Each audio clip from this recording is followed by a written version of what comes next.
Question is, are you allowed to use your mobile phone in the McDonald's drive-through lane?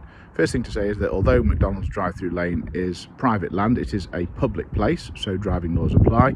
Second thing is that you are driving when you go through the drive-through lane. Even when you're stopped at the order point or stopped at the collection point, you're still driving.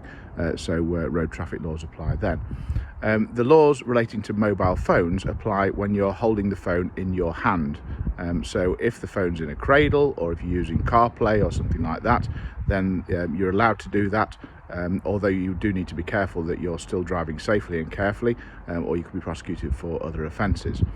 Now, the general rule is that whilst you're driving, you cannot use your phone for anything. So that means calls, emails, texts, watching YouTube, changing the settings, plugging the charger in, looking at the clock, using the sat-nav. All of those things are prohibited, but there is one exception.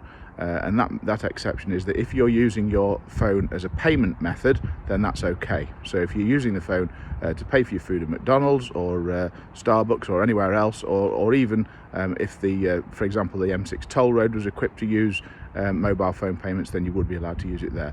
That's the only time that you are allowed to use a mobile phone in your hand whilst you're driving. There are some other exceptions when there's an emergency, but the general rule is that no handheld mobile phones in the drive-through lane unless you're using them to make payment.